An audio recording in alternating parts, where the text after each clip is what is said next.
they want a budget, they have to justify it. Of course, all of us have to, even the marketing department, but that's what the board's here to do, and we need to make sure that the business runs well, but also make sure that we're really reinvesting into the business. Is it tough to ask your sister for more money, Junior? how tough is it? Extremely. Okay. You can imagine you've got my sister, you've got the chairman, so it's very, very tough. By the way, it's also tough because I'm going to go out and get the money. And get the money, yes. But what's fascinating though is that you've been able, I don't know if to get the money is the right word, but you've been able to sell the jerseys, even though the team hasn't been doing well. But Nation, Sanbonan Bafetu, and welcome back to Football Trends with me, OQB, where we bring you some of the latest Kaizer Chiefs news updates. And of course, on today's video, Bafetu, I do have some update as I've promised Izolo, even though I was not okay, Bafetu, and please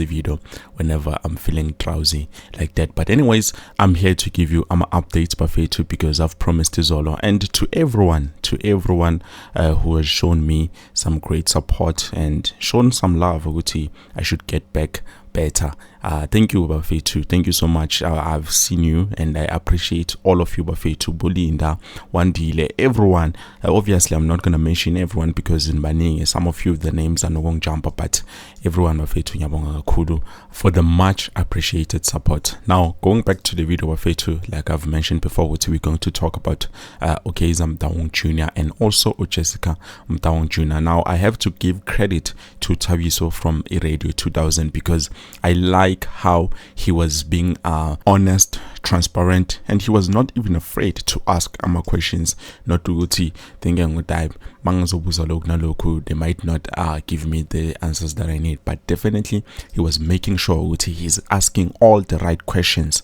And there was a lot that was being said by Fetula Panok their interview. But if ever you are interested in watching the whole video, you can just check it down in the comment section below so that you can be able to go and watch all the interviews. We're very privileged to have some very hardworking professionals who are really here to give their all to make sure that this team achieves its objective. How have the players adapted to it? It's been good. I mean, look, it's been also a bit of a change. Has it been a culture shock? Culture shock, language shock, also tactically to get an understanding of a game model that requires a lot of intensity, a lot of focus, not just in a game or once a week or 3 times a week, but every single time you walk onto that field, into the meeting room. So I think you've already seen a lot of the players who are absorbing the information. Others still getting a sense of what is needed from them. So it's a process. It's a process, and I think especially when you want to do something right and implement a philosophy, it doesn't happen overnight. So very excited. They are very excited. Are they the kind of coaching staff that fines players for being late? Definitely. Like if you're supposed to be there at 8 and you're there at 10 past 8. Definitely. Have you had a few being fined? In pre-season, a few. When we got back, it's gotten less, and to be very fair, I mean, that's one thing we must give the group, we must give them their products. They've been very, very eager to learn, very professional, and have really come with their all to try and give their best. So there you can't fault the attitude. They talked about patience and the support from the fans. They always tell you, you have to hit the ground running. Does he understand that? Or do you understand Coach that? Is very, very, very clear about what we need. And I think people need to understand us as a footballing club. We're very clear and very realistic about where we are right now. So we literally are using this as a period where we want to completely from the inside out restructure key areas, technical side, administrative side, in various areas. But we are very realistic. And we also, that's what we say, and Coach spoke yesterday, we do need patience from the supporters because we've got a young squad. And we're looking to bring the right level of quality to enhance the group. That has its own implications. The market has its, teams want to keep their best players. There's many things that we need to formulate and get right to make the equation equal to what we need. But we do need patience. We need patience, and we're not coming in here gung-ho saying we're going to win this cup, that cup, this cup. We have set ourselves a timeline and we're implementing the strategy to achieve all the different milestones that we need to, but we are asking the faithful to support, see the intention, really, really behind the guys. And I think that we have a coach who is very direct, tells things how they are, will not tell you what you need to hear, will always give you the information that's coming from the best place that we all know is aligned with where we want to go. So, I think we're very deliberate as well. Yeah. I think that's important. And definitely excellence, even at the small things, is what we're doing right now. That is very key. People must know and be confident that the team that's been put together and the technical team are doing things with a deliberate intention. And what are those timelines? Maybe what are some they want a budget, they have to justify it. Of course, all of us have to, even the marketing department, but that's what the board's here to do, and we need to make sure that the business runs well, but also make sure that we're really reinvesting into the business. Is it tough to ask your sister for more money, Junior? how tough is it? Extremely. You can imagine you've got my sister, you've got the chairman, so it's very, very tough. By the way, It's also tough because I'm going to go out and get the money. and get too, the money, you know? yes. But what's fascinating though is that you've been able, I don't know if to get the money is the right word, but you've been able to sell the jerseys, even though the team hasn't been doing well. But Many stakeholders, to answer your question, but our supporters, you know, they're really, I have no words for the kind of people that they have been to this organization, but you know, whether the team is having a tough ride, whether the team is in a good way, they're always there, no matter what. And you know, that's something very special that I think that we've been blessed with, and I think no words can describe it, but they really are a special breed. But they can be harsh too when it's time to criticize. How do you deal with that? Yeah, but you see, with our supporters, it comes from a good place because they always want the best for the team. They want the best for the club, you know, and this club means so much to them. Like Jesse said, now it means much more than just football. This is for generations down the line, brings so much to their identity and the makeup of their families and the pride that it gives them. You know, no one can put a value on the love you have for a football team. You know, and I think for them when they're critical and harsh, it comes from a place where they know the club's not doing enough or we need to be better. You know, so and also we have very knowledgeable supporters. Yeah. You know, these are people that love football, that breathe football, that know football. So when they do that, it comes from a place, and of course, you know, they love this team. So if it's an opposition fan who's saying something, it's very different. But our people, it comes from a place of love. And we'd be sad if they didn't say anything. Then they wouldn't care. You know? So we're very thankful to our supporters. That's why you even embraced them when they marched to Nature, and then you were there taking photos with them, and then they forgot everything. Without them, we know.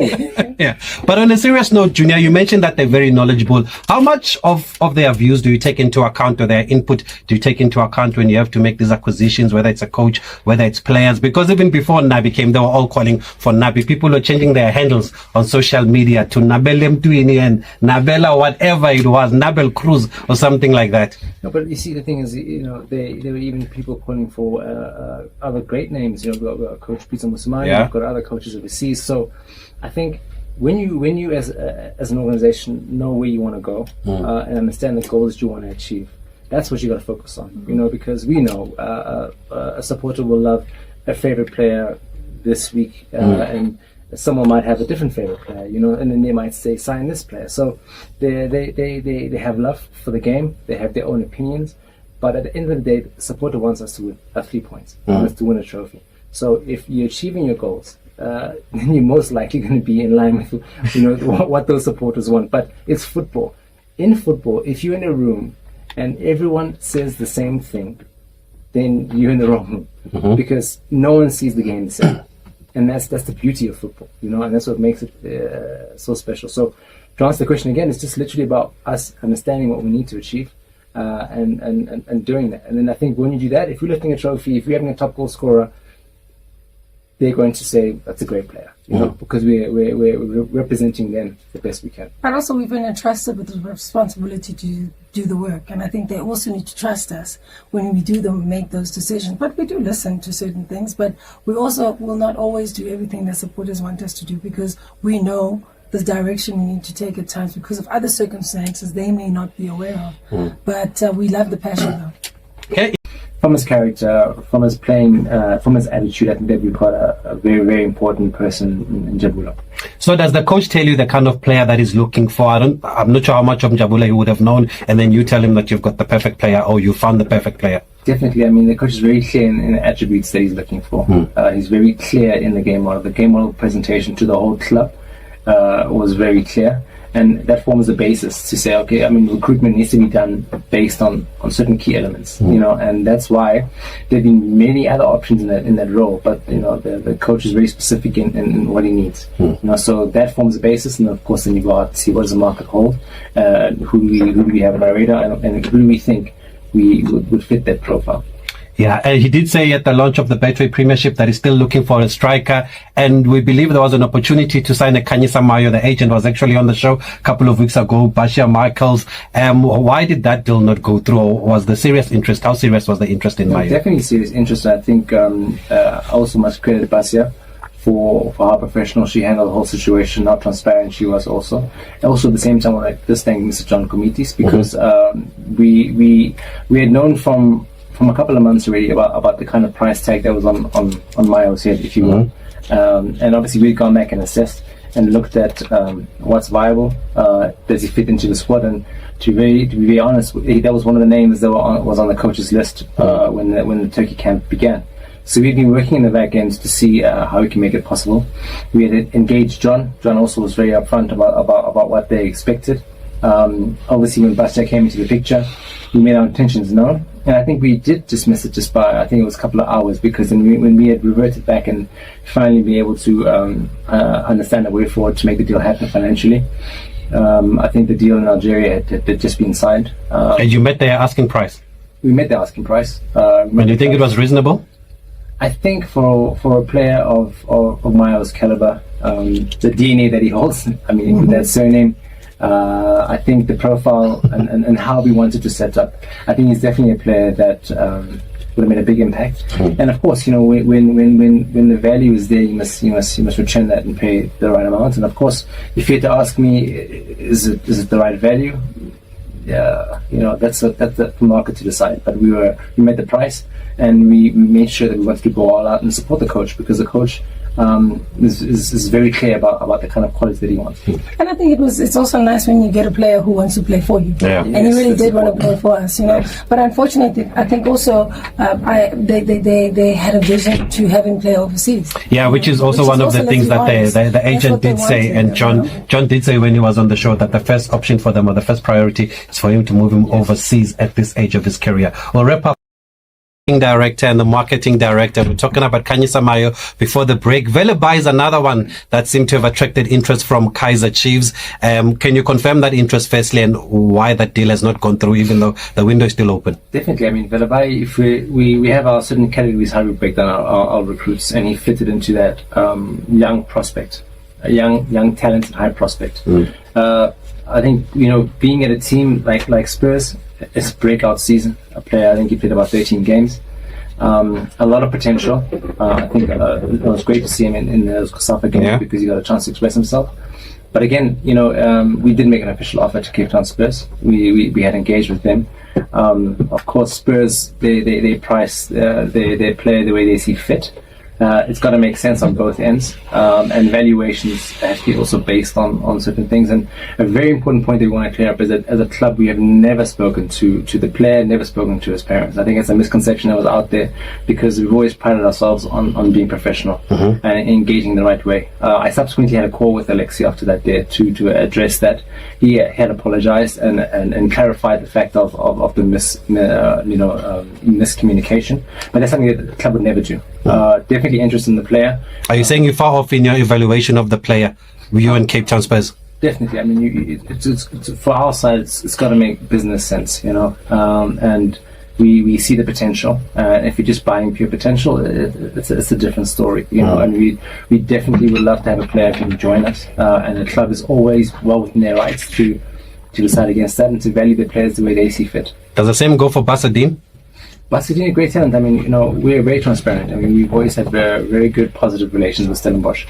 Basadine has been on our radar for a couple of seasons now, and we also we're very appreciative of the very open and transparent way that Steadies have dealt with us. You know, Rob Bernardi has always been very honest with me, and I think sometimes it's just an issue of timing, when things are happen at the right time or not. You know, and it's also very tough to speak about players who belong to other teams. It's also not very professional to do that. You know, we could be in the media every week talking about different candidates, and that kind of thing also causes destabilization within other teams, and we wouldn't want people to be doing that about us, So we're very respectful, and if you look, we're not in the media week in, week out during the transfer windows making comments about players like other teams are, and they can, but it's not something that we've always done. We've always kept our dealings very professional, and we want to respect our opponents. Yes, we can't run away from always being linked to certain players, and a lot of the time, a lot of players that are linked to us, sometimes, most of the time, aren't true, and people leverage our brand